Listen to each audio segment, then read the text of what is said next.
오늘 그 얘기가 나왔어요. 홍준표 총리하는 거 아니야? 대통령이랑 만났다는데 얘기가 나오니까 바로 또 이어서 TV조선에서 단독 보도가 나왔습니다. 어떻게 나왔냐면은 홍준표 시장이 대통령을 만나서 저 총리할게요 라고 얘기한 게 아니라 오히려 총리는 야당을 좀 설득할 수 있는 사람이 되면 좋겠어요. 나는 김한길을 추천합니다. 대신에 비서실장은 대통령의 뜻을 강력히 지지할 수 있는 그런 사람이 좋을 것 같아요. 장제원 어때요? 라고 얘기했다는 또 TV조선 단독 보도가 나왔거든요. 예. TV조선이 어제 박영선, 양정철 안에 이어서 오늘 아침에 또 단독 보도가 또 나온 그러니까요. 거예요. 뭐 화제와 논란의 보도를 계속 하고 있습니다. 그래서 이게 나왔거든요. 한겨레가 오늘 아침에 그 장제원이라는 이름을 썼어요. 한겨레가. 그러면서 뭐라고 했냐면 뭡니까? 박영선, 양정철은 아니고 국민의힘의 한 원로는 지난 16일 윤 대통령을 만나 장 의원을 비서실장으로 기용해야 한다 하고 강력하게 건의했고 윤 대통령도 긍정적 반응을 보인 것으로 알려졌다 했는데 그 국민의힘의 원로가 한겨레가 이름을 확인 못한 원로가 홍준표 시장이었군요. 그렇죠. 날짜도 16일로 같으니까요. 저희가 그래서 여론조사를 올렸습니다. 여러분들이 보기에 지금까지 이제 나온 조합으로 저희가 말씀드리는 겁니다. 그냥 저희가 이 사람 어때? 이래서 말씀드리는 건 아니고요. 보도 나온 거를 쭉 보고 1번. 박영선, 양정철 이거 어저께 나왔었던 충격적인 뉴스였죠. 그렇죠. 이 조합은 어떠십니까? 여쭤보고요. 두 번째는 김한길, 장제원은 어떠십니까? 두 번째로 넣어놨습니다. 세 번째, 홍준표 총리, 장제원 비서실장은 어떠세요? 그 다음에 네 번째가 기타가 있거든요. 그러니까 여러분들은 기타를 찍음으로써 여러분들의 의사를 또 표시를 하실 수가 있습니다. 일단 저희가 이제 총리설 혹은 총리 천거설이 나오고 있는 홍준표 시장이 대통령을 만나기 전후에 어떻게 발언이 변했나 한번 살펴보겠습니다. 이전 발언 소개해 주시죠. 이전 발언들 보면은 선거 증거에 대해서 엄청나게 맹공을 퍼붓습니다. 그래서 선거 직후죠. 선거 결과가 4월 11일 날 나왔으니까 12일 날 바로 한동훈 비대위원장을 저격을 합니다. 깜도 안 되는 한동훈이 들어와서 대권놀이 하면서 정치 아이돌로 착각하고 셀카만 찍다가 말아먹었다. 와, 이렇게 엄청나게 센 발언을 했습니다. 그때 아주 충격이었죠. 그 다음날 또 올렸어요. 그리고 그 다음날 문재인 믿고서 그 사냥개가 되어서 우리를 그렇게 모질게 짓밟던 사람 데리고 왔는데 그 밑에서 박수 치는 게 그렇게 좋더냐? 야, 독해요. 나는 내 힘으로 산다. 뭐 이렇게 했었고요. 그리고 108석에 대해서도 이렇게 있습니다. 108석 준 거는 국민들이 명줄만 붙여놓은 거다. 바닥을 쳤다고 하는데 지하실도 있다. 더 떨어질 수 있다. 이런 경고도 하고 있습니다. 그러니까 어떻게 본다면은 이번 총선 패배에 대해서 여당을 엄청나게 공격을 했습니다. 그렇죠. 그러면서 그때 무슨 얘기가 나왔냐면은 윤석열 책임론이다. 한동훈 책임론이다. 막 나왔었거든요. 그리고 많은 언론들에서는 또 윤석열 대통령의 뭐 이종석 호주대사 임명이라든지 이런 것들 때문에 선거 때 당과 용산이 삐걱거리면서 결국 이런 걸 놨다 했는데 이상하게 14일 날 발언이 저는 그 다음 날 페이스북에 홍준표 대구시장이 올린 이 발언이 재밌습니다. 저희가 한번 캡처했는데 그것도 보여주실까요? 자, 이게 이제 4일 전이라고 돼 있으니까 오늘 아침 캡처 4일 전이 14일입니다. 선거는 당이 주도하여 치릅니다. 대통령은 선거 중립 의무가 있어서 선거를 도울 수가 없습니다. 그런데 선거 참패하고 난 뒤 그걸 당의 책임이 아닌 대통령 책임으로 돌리면 이 정권은 그야말로 대혼란을 초래하고 범여권 전체가 수렁에 빠집니다.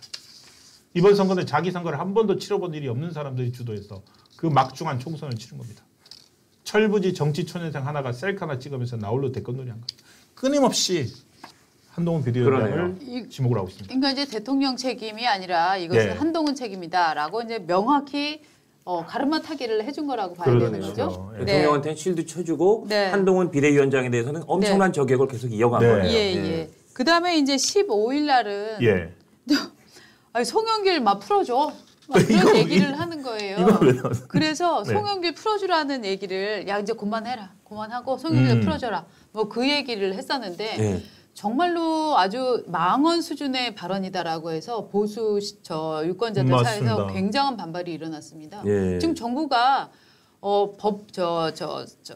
사법부에게 풀어줘 하면 풀어줍니까? 그 아니죠. 어떤 그렇죠. 시대인데. 예. 그래서 아니 검사를 했던 사람이 어떻게 이렇게 얘기할 수가 있나라고 해서 이제 막말로 거의 규정이 됐던 송영길 풀어주자 여기 이제 15일 날 또 했었습니다. 그리고 그날 저녁이었죠. 한동훈 이제 얼씬도 하지 말라. 이걸 또 삭제한 거죠. 그거 지운 거 말씀하시는 거죠? 올렸다가 지웠다고 보도만 네네. 나왔던 거. 네.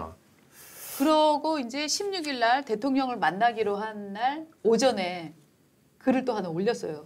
또 올렸습니까? 네.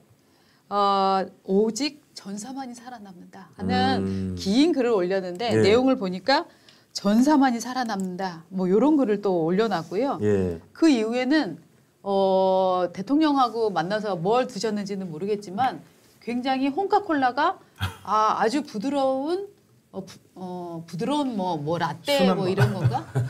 이런 맛이 나요. 라떼가 돼버렸어요? 그 매운 맛에서 순한 맛으로 바뀌었다 그거죠. 봄날은 간다. 뭐 이런 노래 관련해서 맞다. 올리고 있고 그다음에 이제 국민의힘 선출 방식을 지금 방식으로 이제 확립한 게 나였다 하는 뜬금포 얘기를 하면서 한동훈이라는 키워드를 이제 없애버렸어요.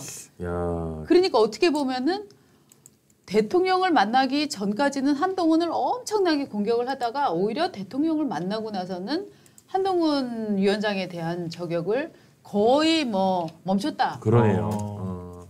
이게 뭔 것 같아요? 그런 의미도 있군요. 네. 그러니까 아무래도 대통령을 만나는 시점을 전후로 해서 이번 선거를 이끈 전체 수뇌부에 대한 공격을 너무 내가 강하게 하는 건 조금 바꿔야겠다. 그거는 내가 너무 돕겠다라는 생각을 하게 된 뭔가 계기가 있지 않았을까요? 그러게요. 그리고 아마도 그런 생각이 있긴 있었을 것 같아요.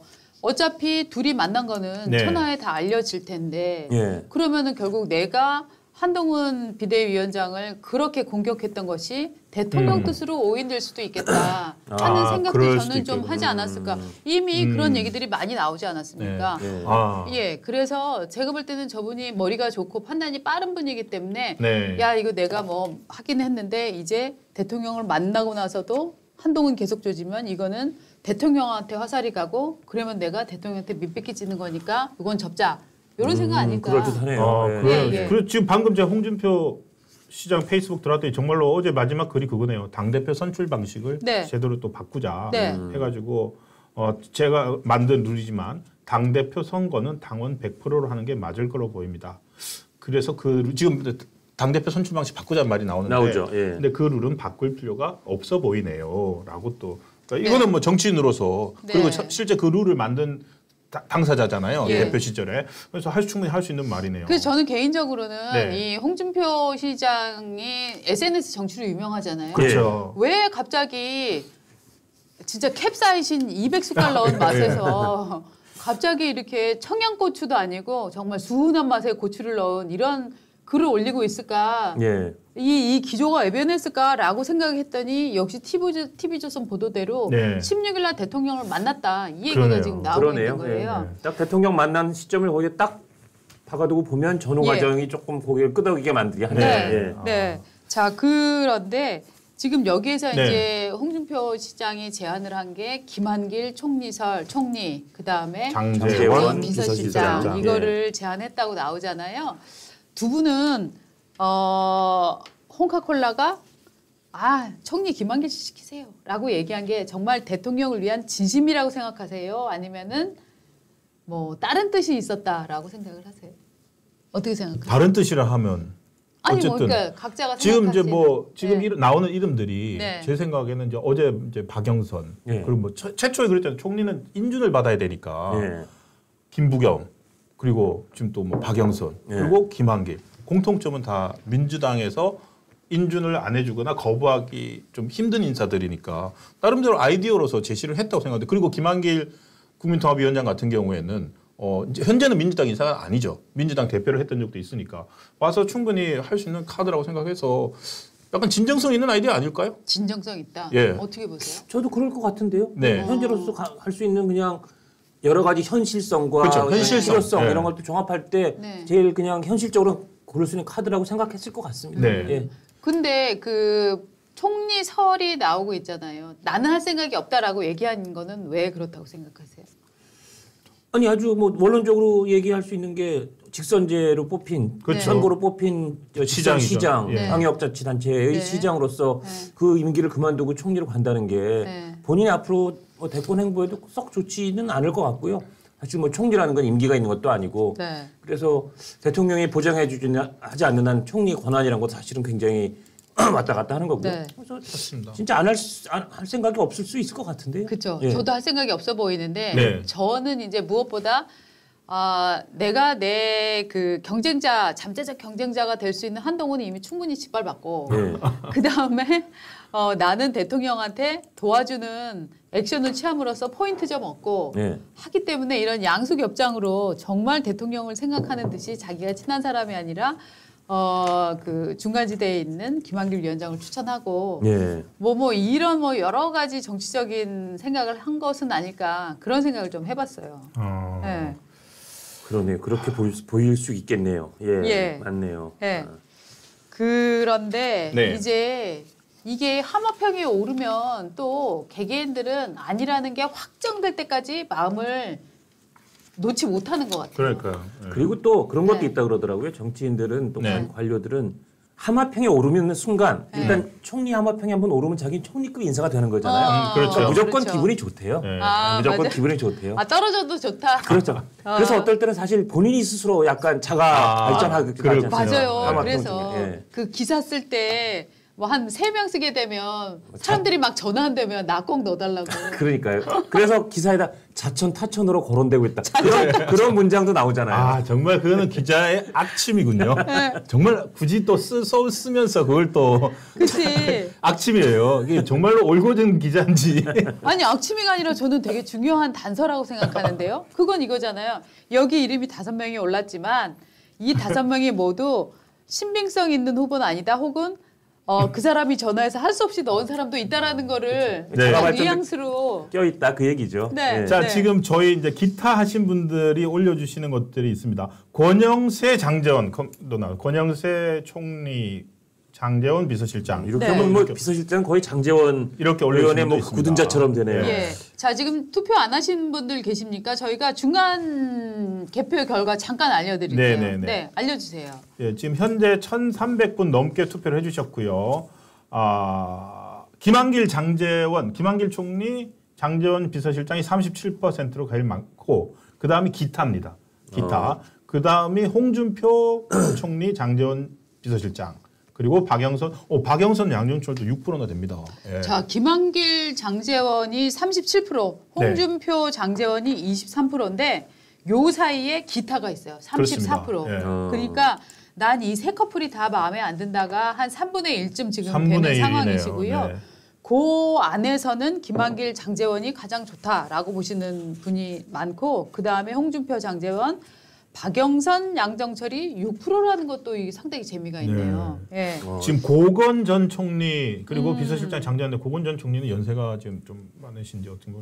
이준석 총리도 있네요. 네, 이준석 총리. 차라리 막 이준석 해라 막 이런 분들도 예, 계세요. 예. 네.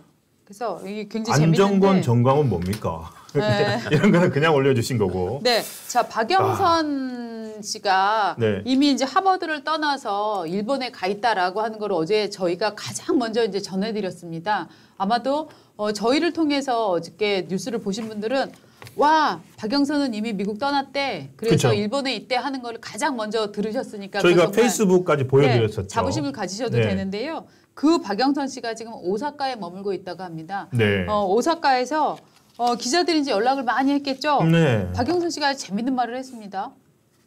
뭐겠죠? 자, 뭐라고 얘기했냐면 예. 한국 미래를 생각하면 너무나 중요한 시기 아닙니까? 협치가 기묘하다고 저는 생각을 해요. 네네. 그러면서 지금 우리 사회는 마주보고 달리고 있는 열차처럼 두 도시 이야기처럼 보여지고 있다 하면서 뭐 찰스 디킨스의 두 도시 이야기를 인용을 하면서 막 이렇게 막 뭔가 협치에 관심 있는 이런 액션을 지금 취하고 있는데요. 네. 제가 비행기를 타고 오는 동안 정말 수많은 일이 벌어졌네요. 수많은 분이 문자를 주시고 전화를 주셨네요. 깊은 관심에 감사드립니다. 야, 그러면 저희가 어저께 네. 정말 발빠르게 움직인 거네요. 네. 그 뜨자마자 박영선 전 장관 페이스북에 들어갔더니 네. 저는 이제 하버드를 떠납니다라고 네. 올려져 있었어요. 그러니까 네. 올리고 정말로 비행기를 탄 거군요. 네, 네. 그 사이에 그걸 보도가 된 거군요. 네, 네. 야. 그러니까 이 박영선 씨는 전에 이제 중소기업 중소벤처부 장관이었죠. 했었죠. 예. 그래서 장관도 했었고 네. 그렇기 때문에 뭐 총리급 아까 말씀하신 대로 이제 총리급 인사된 거죠. 네. 저는 근데 제가 이제 판돈을 걸어라 뭐 이제 만약에 이러면 저는 박영선 총리설에는 판돈을 안 걸겠어요. 다만 박영선 장관 기용에는 저는 판돈을 걸겠습니다.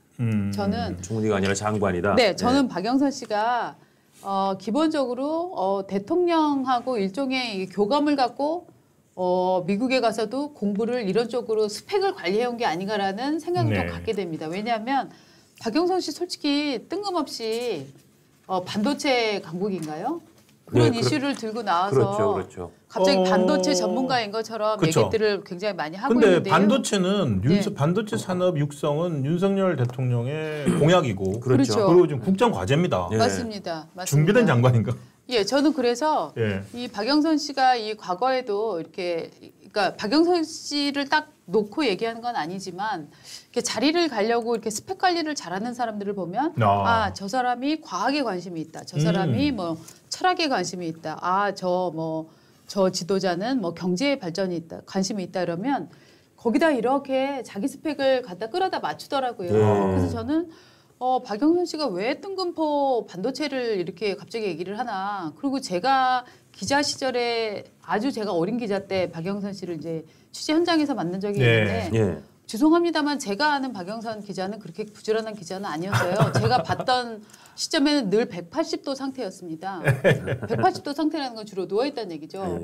그래서 갑자기 왜 이분이 이렇게 지식에 관심 많은 척하고 공부를 할까. 척이라고 해서 죄송합니다만 그런데 그래서 저는 여기서 이제 강한 의심을 갖는 것들이 이 일종의 이제 대통령하고 박영선 씨는 뭐 부부가 같이 뭐 식사도 할 정도로 친했다라고 뭐 얘기가 나오지 않습니까? 그런 점들을 보면 아마 박영선 씨뿐만 아니라 수많은 사람들이 이런 준비를 지금 하고 있을 거예요. 그렇죠. 그래서 아마 우리나라에 이런 준비하고 있는 사람이 한 500명 이상 될 거라고 저는 보는데 그 중에 이제 박영선 씨가 지금 하마평에 오르니까 박영선의 스터디 하는 이제 패턴과 뭐 인용하는 문과 이걸 보니까 참 대통령한테 잘 보이려고 애쓰고 있다 하는 느낌을 저는 갖습니다.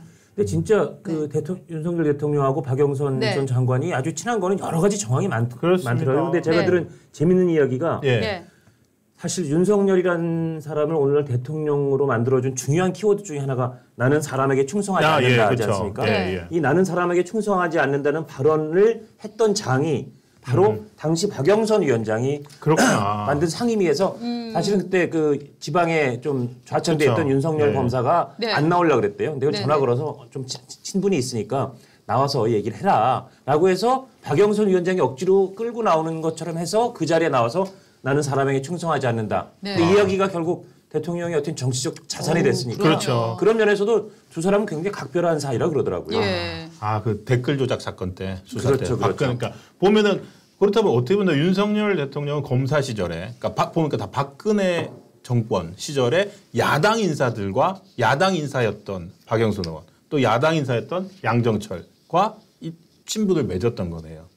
사실은 윤석열 대통령이 지금 국힘보단 지금 민주당 사람들과 그 전에 조금 더 친했다 그런 말도 있었죠. 그렇죠. 그러니까 네트워크가 오히려 그쪽에 더 맞습니다. 많으니까 지금 박영선, 양정철 뭐 이렇게 이름들이 나오는 거 아닌가 싶습니다. 근데 이제 반대로 그랬던 윤석열 대통령이 그 문재인 정부의 그 부정함에 치를 떨면서 지금 박차고 나왔기 때문에 오늘날 대통령이 된 거죠. 그렇죠. 그러니까 참 운명이라는 게 굉장히 재미있게 돌아간다 하는 거를 이제 정치인들의 이제 운명을 보면서 느끼게 되는데. 근데 저는 사실 너무 지금 며칠째 총선 끝나고 총리 후보, 비서실장 후보 이름들이 언론을 통해서 자고 일어나면 새 이름이 나오고 자고 일어나면 이렇게 새 이름이 나오고 하니까 좀 솔직히 좀 저희도 혼란스럽고 많은 또 시청자들이나 독자분들도 혼란스럽지 않을까 싶습니다. 맞습니다. 그래서 이게 과연 그럼 도대체 누가 될까? 심지어 그래가지고요. 이번 정권 끝날 때까지 한덕수 총리가 계속 할 거다.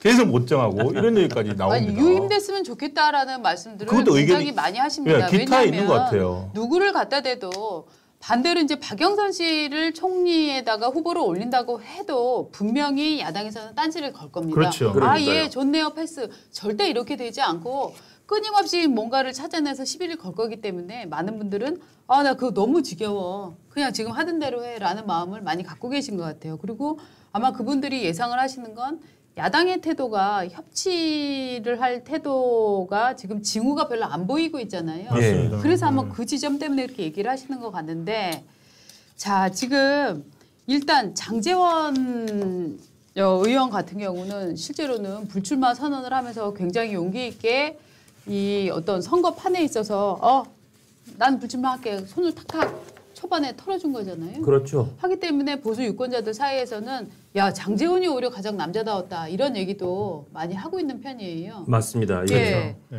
그 장제원 씨는 지금 얘기가 한다는 겁니까 안 한다는 겁니까? 아니 아침에 나온 다음에 그 석관들이 지금 이제 닷컴으로 보도를 했는데 뭐라고 했냐면 제안받은 바 없다라고 했어요. 그렇죠. 그러니까 약간 뉘앙스들이 다릅니다.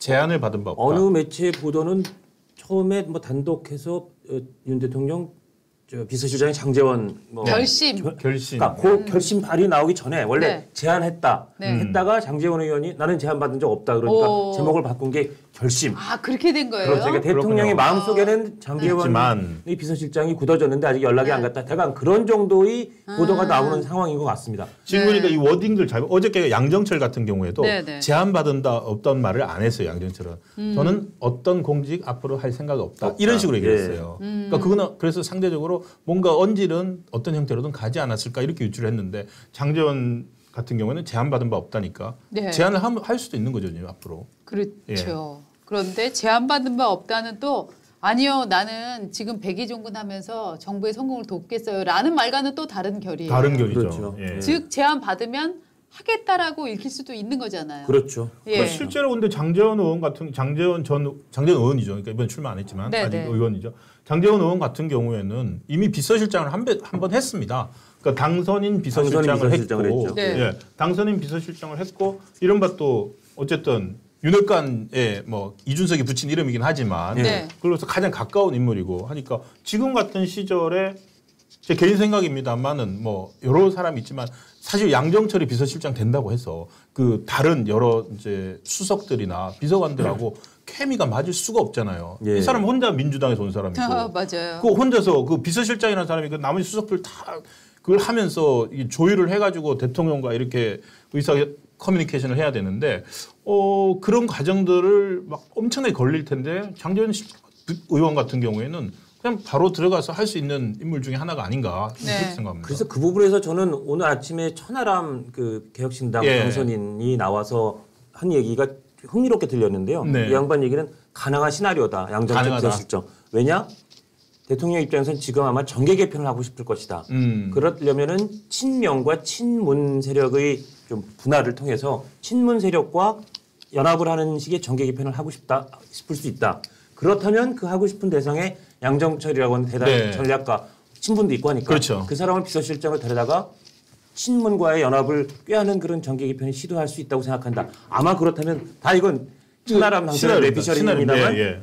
아마 그런 딜을 할 수도 있다. 네. 어차피 조국 대표 같은 경우는 지금 사실상 감옥행이 예정돼 있는 상황이니까 본인도 그렇죠. 못 네. 만들고 오겠다고 하니까 그렇다면은 친문의 다음 대선 주자로서 김경수 전 지사를 사면해달라라는 딜을 할 수도 있다. 그런 얘기까지 했습니까? 그렇게 구체적으로 얘기를 하던데 어쩜 그런 시나리오 상에서는 양정철이라는 사람을 어차피 윤석열 대통령과 친분이 꽤 있는 친분이 사이고 있으니까, 심지어 예. 검찰총장을 추천했다는 말도 있으니까 네. 그런 시나리오도 아마 가능은 하지 않을까. 그런 시나리오까지 넣고 보면 이런 보도가 왜 나왔고 이런 게 없는 보이는 얘기는 거죠. 아니고 분명히 네. 근거는 있을 테니까요. 그래서 어저께 박지원 전 국정원장 이번 예. 당선자 같은 경우에는 이거는 민주당을 갈라치려고 하는 딱 그거죠. 이관계다. 그러니까 그거죠. 다른 사람들이 뭐 약간 뭐 어떤 원론적으로 그 정체성에 국민의힘의 정체성을 흔들 수 있다. 이렇게 우려를 포함하고 그다음에 나머지 뭐 홍익표나 뭐 이런 사람들 그다음에 이준석 이런 사람들은 뭐 말도 안 된다 이렇게 말도 안 하는 혼종이다 반면에 뭐. 예. 박지원 의원 혼자만 이관계다. 이거야 그러니까 그렇다면 그 박지원 머릿속에는 이거야말로 방금 말씀하신 대로 정계 개편을 불러올 수 있는 시발점이라고. 한수다. 그렇죠. 왜냐하면 모든 바둑은 그 한 수로 시작되거든요. 그렇죠. 그 한 수를 아무데나 둬서 큰 움직임이 일어나지는 않지 않습니까? 근데 보통 바둑도 두기 전에 잘 모르는데 거기에 딱 두고 나면 그쵸. 야, 예. 이 수가 이게 이렇게 맞습니다. 되는구나. 예. 그렇게 되니까 바둑 둬보신 분들하면 알죠. 예. 그게 놓기 전과 놓고 난 다음 느낌이 완전히 달라요. 다르죠. 예. 그다음 그것 때문에 그림이 어떻게 그려지는 다른데. 그러니까요. 오목도 그래요. 오목.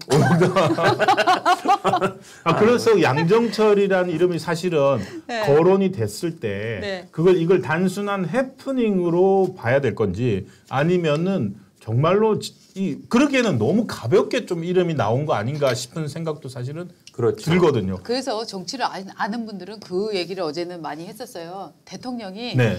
이게 진짜 보수의 마음을 위로해주는 법은 잘 모르시지만 정말 상대를 분쇄하는 이 격파술에는 정말 능한 사람이다.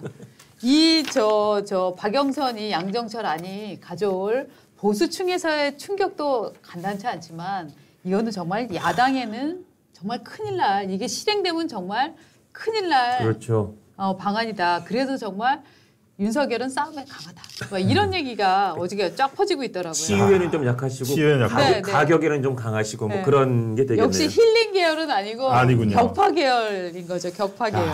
네. 갑자기 그러니까 또 홍준표 시장이 아까 올렸던 그 14일 날 올렸던 예. 페이스북 글 중에 이게 있습니다.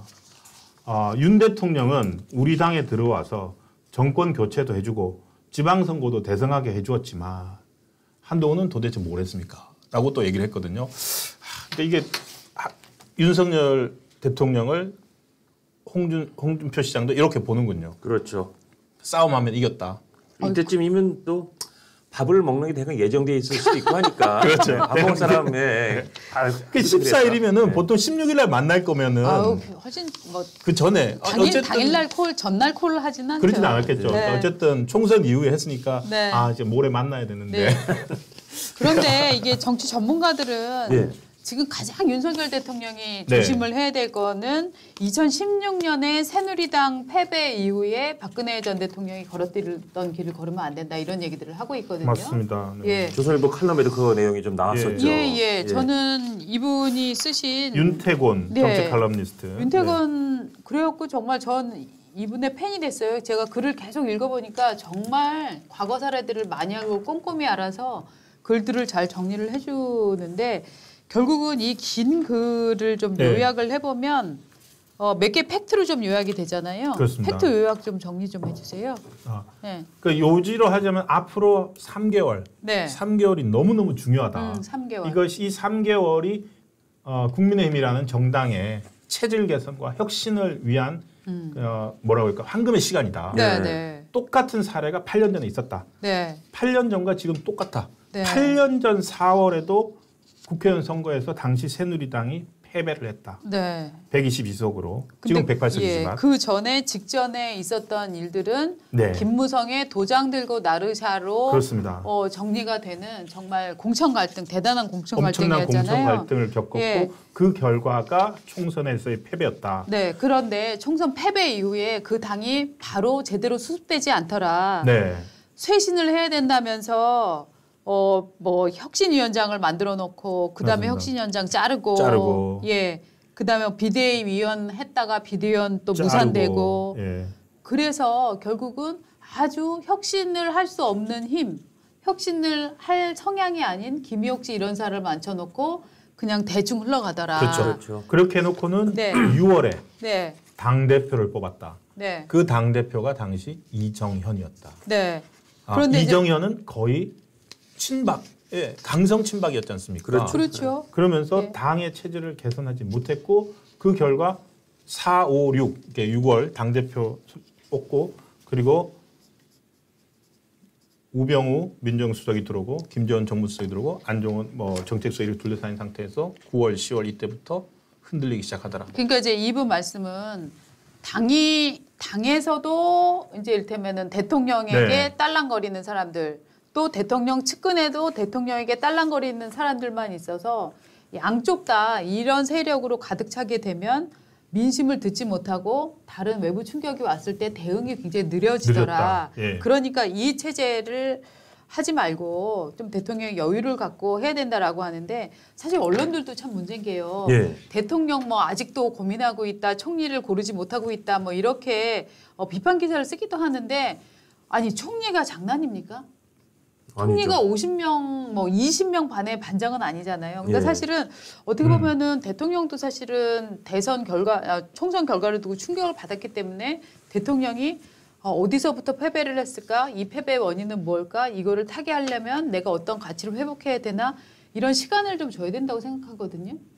근데 이제 바로 이제 내각 총사퇴 뭐 한다 뭐 이런 얘기 나오고 나니까 실제로는 예. 대통령이 마음이 되게 급해질 수밖에 없다는 생각은 들어요. 그렇죠. 대통령의 마음은 그런 면에서는 이해가 됩니다만 네. 근데 방금 우리가 얘기했던 네. 그 윤태근 칼럼에서도 네. 네. 그때 총선을 그렇게 크게 지고 시간 끌고 오히려 일사불란하게 대통령의 마음에만 좀 신경을 쓰다가 한 서너 달 지나고 났더니 결국 나락으로 떨어졌다. 네. 근데 이번은 총선을 더 줬는데 그렇게 시간은 여당의 편이 아닐 수 있다. 약간 그런 취지를 읽히거든요. 네. 그렇죠. 그런 그러니까 면에서는 사실 조금 스피드를 올릴 필요도 있다는 생각이 들긴 합니다. 스피드는 올려야 된다. 왜냐면은 지금 이제 각 당이 이제 지금 국회 개원이 이제 6월 되면 개원을 할 거 아닙니까? 네. 5월 30일인가요? 예. 하고 난 다음에 6, 7, 8 석 달 지나고 나면 이제 국정감사 들어갈 겁니다. 네. 그럼 그때 총선 20대 총선 패배하고 첫 국감에서부터 뭐 오만 것들이 쏟아져 나오기 시작했거든요. 그래서 엄청나게 쏟아져 나오는 것들에 대해서 제대로 대응을 못 하고 그 해가 2016년입니다. 12월. 그다음 그 결과가 무엇이었는지는 우리가 다 알고 있지 예. 않느냐. 그러니까 이 세세한 어떤 세부적인 움직임이나 일정들은 네. 다를지라도 네. 윤태곤 씨가 얘기한 거는 똑같은 4월. 지금 아까 홍준표 씨가 한번 잔인한 4월이라고 했는데 정말 잔인한 4월을 겪었고 그 해도 그 4월의 결과가 그 연말에 어떤 결과로 이어지는지 다시 한번 떠올려 봐라. 그렇게 상기시켜 준 건 아닌가 생각합니다. 네. 저는 일단 총리는 이번 주에 빨리 정해라라고 네. 하는 건 너무 바쁜 것 같고요. 네. 예. 한 다음 주까지는 좀 여유를 두고 총리의 이름이나 비서실장의 이름이 나오는 거를 기다려도 늦지 않다 하는 이제 느낌이 좀 근데 들거든요. 저 언론들도 그냥 너무 지금 이렇게 막 들으면 다 일일이 쓰는 게 이게 사실은요. 아이고야, 너는 기자 때 안 그랬니? 아니. 솔직히 저는 제가 기자라면 예. 저는 들으면 쓰겠습니다. 쓸 것 같아요. 아니 근데 옛날에 네. 기억 안 나십니까? 저도 이제 그 당시 이제 정치부 고참 선배들한테 들었던 얘기인데 네. 예를 들어 YS 같은 경우에요. 네. 정말로 이제 새 정부 들어서고 내각을 꾸릴 때 뭐 네. 장관, 차관 뭐 그 인사 맞추기 시험 그 정치부 고참 기자들은 그러면 그 피를 말리지 않습니까? 그렇죠. 근데 그때 당시 조선일보가 그 잘 맞춘 걸로 유명을 했습니다. DJ 때도 첫 내각 조선일보 다 맞췄지 않습니까?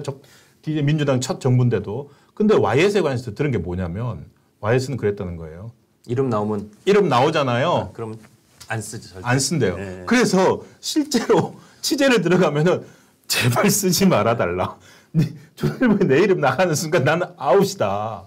그래서 절대 안 맞. 그래서 실제로 그 YS 시절에는 쓰는 거를 되게 조심을 했답니다. 정말 이 사람이 필요하고 이 사람이 그 자리에 적합한 사람이라면은 알면서도 기사는 안 썼다는 거예요. 경쟁자들을 일부러 이름을 흘리기도 했다는 거예요. 그 당시에. 그렇군요. 네. 예. 왜냐하면 신문에 나오면 YS는 안 쓰니까. 안 쓰니까. 네. 예. 저는 기본적으로 지금 이제 이렇게 얘기들이 나오는 거는 일부러 이제 여론 떠보기를 하려는 것도 있고 그러니까요. 작전도 있고 여러 가지가 있기 때문에 그거를 쓰는 기자들에 대해서 그걸 왜 쓰냐라고 얘기해서 탓하는 건 아닌데. 안 된다고 이제 예. 생각을 하고요. 언론이 기본적으로 신뢰도가 떨어지는 것 같아서 그런 거죠. 네. 한 말씀만 더 보태면 박영선 총리, 양정철 비서실장 카드를 정말 예. 대통령이나 대통령실에서 정말 심각하게 거론했다면 예. 이렇게 정보가 샜으면 안 되죠. 맞아요. 그러니까. 맞아요. 조금 더 이렇게 익혀가서 숙성시키고 했어야 되는데 그쵸. 일찍 세면 사실 이 카드도 네. 뭐 실제 여부와 상관없이 이게 다 숲으로 돌아가는 분위기가 되니까요. 맞습니다. 그런 면에서는 좀 잘 관리를 좀 잘해야 된다 생각이 듭니다. 네. 예. 카네이션님이 저의 잘못을 지적해 주셨어요. 아니 방송 중에 갑자기 너는 안 그랬니? 아무리 후배라도 이게 무슨 소리냐. 죄송합니다. 그러셨어요? 네.